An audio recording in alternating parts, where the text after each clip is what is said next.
바이에른 뮌헨이 이번 주말 한국 시간으로 토요일 저녁 11시 30분에 다름슈타트와의 분데스리가 경기가 있는데 독일 현지 매체의 예상 선발 명단에 따르면 김민재의 이름이 또다시 선발 명단에 빠져 있습니다. 대표적으로 키커즈의 예상 명단을 살펴보면 여기에 있는 명단이 선발 명단이거든요. 그런데 여기서 수비 라인에 더리우트와 다이어 두 선수의 이름이 또다시 들어가 있고요. 김민재의 이름은 또다시 벤치 명단에 있는 것을 확인할 수가 있어요. 다이어와 더리우트를 투엘 감독이 선발로 기용하기 시작하면서 전술 변화를 가져갔는데 그 전술 변화가 잘 통하면서 최근의 성적이 좋잖아요. 그리고 특히나 라치오전과 마인츠전 두 경기 연속으로 대량 득점을 하면서 실점도 프리킥으로 한 골 먹힌 것밖에 없거든요. 그렇기 때문에 이번 경기에서도 다이어와 더리우트를 선발 기용하는 것이 투엘 감독 입장에서는 이상한 선택이 아니죠. 김민재 선수의 입장에서 보면 이번 경기가 A매치 전에 마지막 경기입니다. 그리고 A매치를 치르고 돌아오면 도르트문트와의 빅경기가 예정되어 있어요.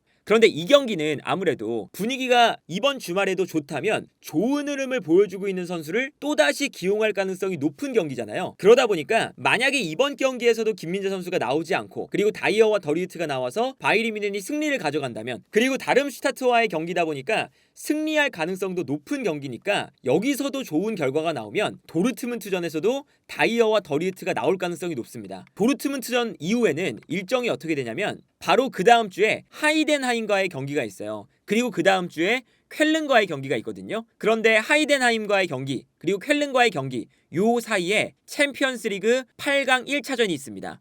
그리고 쾰른과의 경기 이후에는 챔피언스리그 8강 2차전이 있어요. 그러면 김민재 선수가 그 전에 다름슈타트전도 못 나오고 도르트문트전도 못 나온다고 했을 때 보통 이러한 흐름에서는 챔피언스리그라는 이 중요한 경기를 앞두고 경기에 못 나오다가 갑자기 나오는 그런 경우보다는 현재 좋은 결과를 만들고 있는 다이어와 더리우트를 하이덴하임전이 아니라 하이덴하임과 쾰른전 요 사이에 있는 챔피언스리그 8강 1차전에 출전시킬 가능성이 높죠. 반면에 김민재 선수는 다름슈타트전과 도르트문트전을 결장하고 하이덴하임전에 나오고 챔피언스리그 8강 1차전에 결장을 하고 그 다음 쾰른전에 나오고 챔피언스리그 8강 2차전에 결장을 하는 전체적인 흐름을 봤을 때 주전 선수들이 나오는 경기가 아니라 비주전 선수들이 나오는 경기에 나올 가능성이 높아지는 거거든요. 그래서 김민재 선수 입장에서는 이 분위기를 반전시키기 위해서라도 이번 다름슈타트전에 나와서 김민재 선수가 압도적인 기량을 먼저 보여주고 그 다음에 A매치에 갔다 와서 도르트문트전에도 김민재가 선발 출장하고 특히나 도르트문트 같은 경우에는 빠른 선수들이 많다 보니까 김민재가 나오는 것이 당연히 다이어가 나오는 것보다 수비적으로 더 좋거든요. 그래서 도르트문트전도 좋은 결과물을 보여주고 그 다음 경기 하이덴하임전에서는 다시금 다이어가 나온 다음에 챔피언스리그 8강전에 김민재가 선발 출장하는 이러한 그림이 김민재에게는 가장 좋은 그림일 거예요. 그런데 최근 분위기는 다이어와 더리우트가 지금 일시적으로는 투엘 감독 밑에서 주전 자리를 꿰차고 있는 흐름이기 때문에 정말 안타까운 시간이 지나고 있는데 독일 현지 매체에서 이 상황에 대해서 가장 객관적으로 바라본 기사가 하나 나왔거든요. 바이에른 뮌헨으로 이적한 뒤에 김민재가 늘상 주전으로 기용됐었습니다. 그런데 지난 두 경기에서 놀랍게도 김민재가 갑자기 벤치에 앉아 있어야 했습니다. 현재 바이에른 뮌헨의 수비 몬스터는 중단된 상태고 김민재는 투엘 감독 밑에서 주전 자리를 일시적으로 잃은 상태입니다. 그러니까 이 이야기는 김민재의 주전 자리가 당연하게도 이 바이에른 뮌헨에서 확고한 상태인데 지금 현재 일시적으로 김민재가 주전 자리를 잃었다는 거예요. 그리고 나서 어떤 인터뷰가 실리냐면 바이에른 뮌헨의 레전드 수비수가 있어요. 아우게 탈러라는 사람이 있는데 이 사람이 어떤 인터뷰를 했냐면 김민재와 우파메카노가 개인적인 수비 능력은 분명히 더 좋습니다. 그런데 이 두 명의 좋은 수비수들이 좋은 수비를 만드는 요소인 조화로운 수비를 놓쳤습니다. 라는 인터뷰를 해요. 그리고 여기에 더해서 라치오와 마인츠를 상대로 다이어와 더리우트가 나왔던 경기에서 수비력이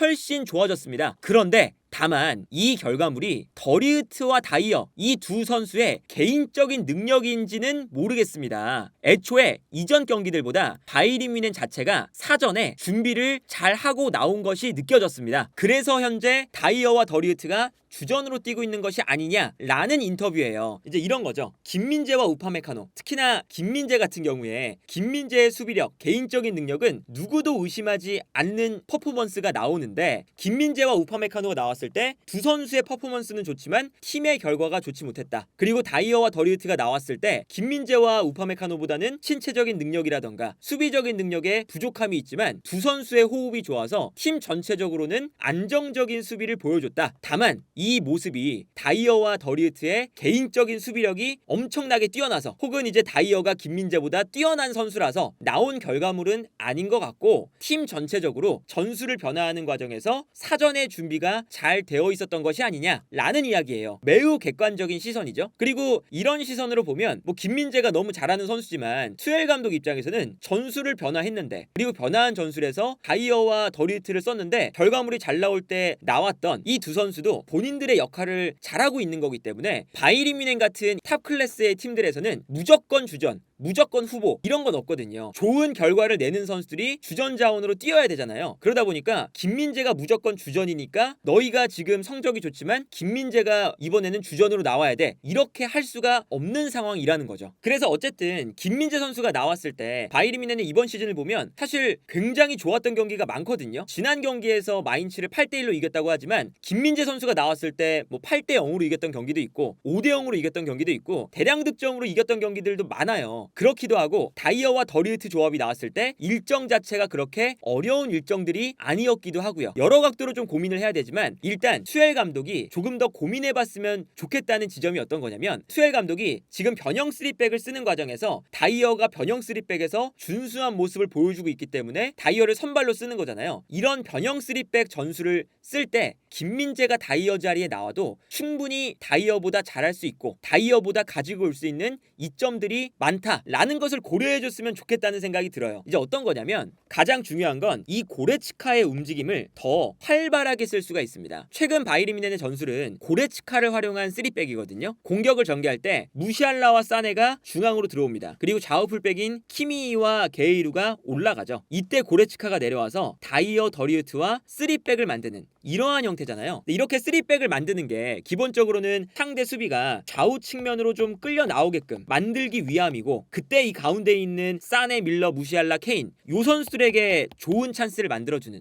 이러한 형태거든요. 그런데 고레츠카가 이렇게 3백을 만드는 과정에서 너무 아래쪽으로 내려와 있는 경향이 있어요. 그러니까 이거는 아무래도 고레츠카가 김민재랑 나올 때는 조금 더 적극적으로 올라가서 박스 안쪽으로 들어가 주기도 하고요. 공격적으로 움직여줄 때가 간간히 나오거든요. 그리고 고레츠카의 장점 중에 하나가 김민재가 오기 전에도 바이에른 뮌헨에서 특히나 레반도프스키가 있을 때 레반도프스키가 원톱으로 혼자 있으면 고립될 때가 많잖아요. 그럼 그럴 때마다 고레츠카가 박스 안으로 침투해주면서 키가 크다 보니까 고레츠카와 레반도프스키 이 두 명의 선수가 박스 안에서의 영향력을 늘려주는 그리고 고레츠카에게 수비가 분산되면 레반도프스키에게 공간이 나면서 득점이 나오는 이러한 형태였거든요. 그런데 고레츠카가 최근에는 공격을 할 때도 미드필더 진영까지는 올라가는 경우가 많은데 그 이상으로는 안 올라갈 때가 많습니다. 왜 그러냐면 당연히 이 측면 공간에 공간이 생기는데 이 공간으로 다이어가 커버를 할 수 있는 선수가 아니다 보니까 고레츠카가 공격을 할 때도 어느 정도는 위치를 지정해놓고 올라가지 않는 경우가 생겨요. 그래서 고레츠카가 다이어랑 나올 때는 이 장면에서 다이어가 보이지 않지만 고레츠카, 더리우트,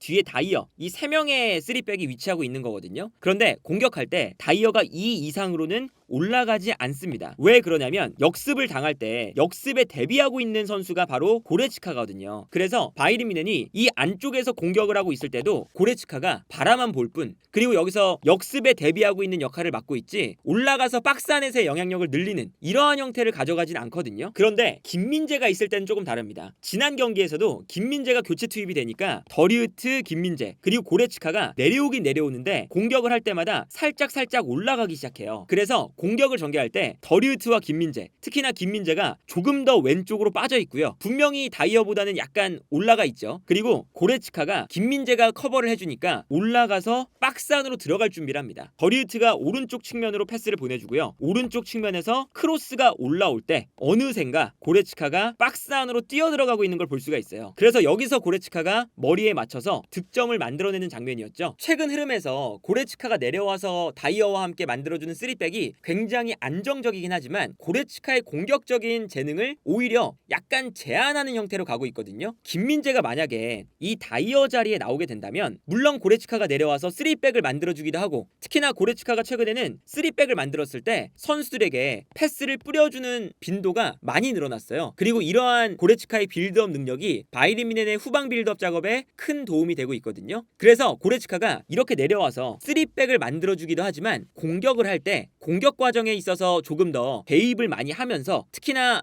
최전방 라인에 공격 숫자를 늘려줄 수 있는 움직임을 가져가면서 때때로 고레츠카가 올라갈 수 있는 형태가 김민재가 있을 때 나오는 거죠. 그리고 김민재는 다이어와 다르게 커버 능력이 가장 큰 장점이기 때문에 이 공간을 충분히 커버할 수 있는 선수잖아요. 물론 고레츠카가 계속 모든 장면에 있어서 올라가서 경기를 하면 당연히 이 미드필더 라인의 수비를 보호해줄 수 있는 선수가 없기 때문에 문제가 되겠지만, 때때로 고레츠카가 김민재가 있기 때문에 올라가기도 하고 그리고 내려오기도 하고, 이렇게 넓은 활동 반경을 고레츠카가 가져가면 오히려 바이에른 뮌헨이 공격을 하는 과정에서, 빌드업을 하는 과정에서 더욱더 다양한 형태가 만들어지지 않을까. 다이어가 나올 때는 고레츠카가 기본적으로 약간 왼쪽 라인으로 내려가면서 3백을 만들잖아요. 그런데 중앙 지역으로 내려가는 경우는 거의 없어요. 왜 그러냐면 고레츠카가 중앙 지역으로 내려가 버리면 다이어와 더리우트가 약간 올라가는 역할이거든요. 좌우 중앙 수비수들이 약간 올라가서 빌드업에 가담을 좀 해주고 역습에 대비하는 이러한 형태를 만드는 게 보통 3백의 운영이잖아요. 가장 뒤에 있는 선수가 이 공간들을 커버해 주고요. 그런데 다이어가 이렇게 올라가 버리면 넓은 공간을 담당을 해야 되는데 불가능하다 보니까 고레츠카가 중앙 지역으로 내려오는 빈도는 거의 없고 늘상 왼쪽 라인으로 내려올 수밖에 없습니다. 그래서 고레츠카의 기동력을 활용해서 미드필더 라인도 올라갔다가 수비 라인도 내려왔다가 이러한 형태를 만드는 거잖아요. 고레츠카가 한 방향으로만 내려오면 이제 한 경기 두 경기 정도는 잘 될 수가 있는데, 이러한 빌드업 패턴이 너무 똑같이 반복이 되면 상대 팀이 어느 정도 예상할 수 있는 빌드업 패턴이 되어버리고 말거든요.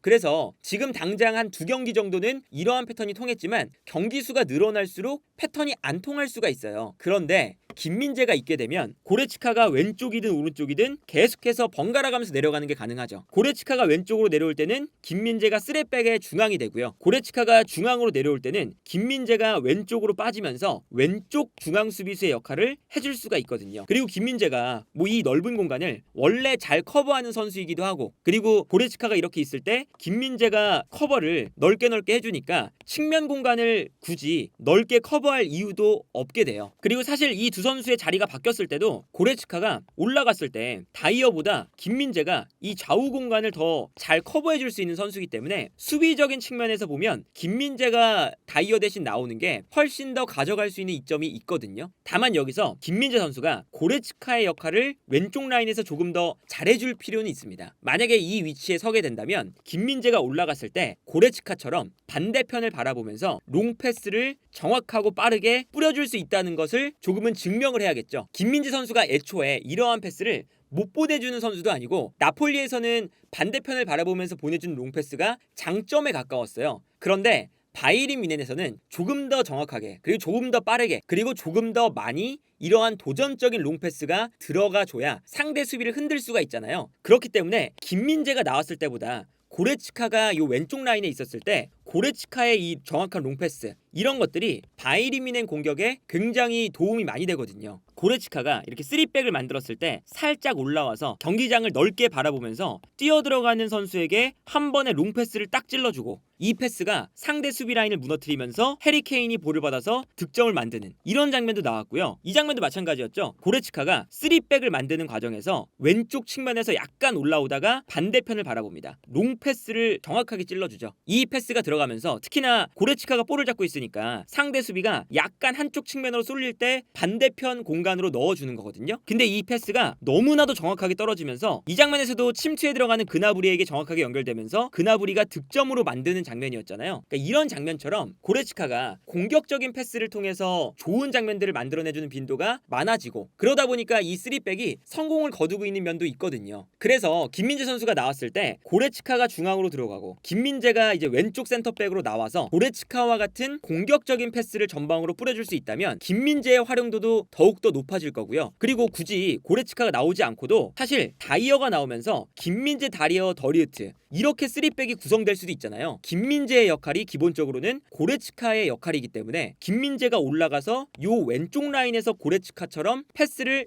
잘 뿌려줄 필요가 있다. 그리고 이러한 모습은 김민재 선수가 수열 감독에게 확실하게 보여주면서 본인이 본인의 능력을 증명하고 주전 자리를 차지해야 되는 부분일 것 같거든요. 그래서 어쨌든 이번 주말에 김민재 선수가 선발로 나올 수도 있고 선발로 나오지 못할 수도 있지만 선발 기회를 잡게 된다면 내가 현재 투엘 감독이 만들고 있는 변형 3백 전략에서도 충분히 활약할 수 있다는 것을 증명을 해줬으면 좋겠고요. 그 기세를 이어나가서 김민재 선수가 현재 일시적으로 주전 자리를 잃은 이러한 평가를 딛고 일어나서 바이에른 뮌헨에게 현재 가장 중요한 챔피언스리그 8강전에서도 김민재가 선발로 나오기를 기대해 볼 수 있으면 좋지 않을까 하네요.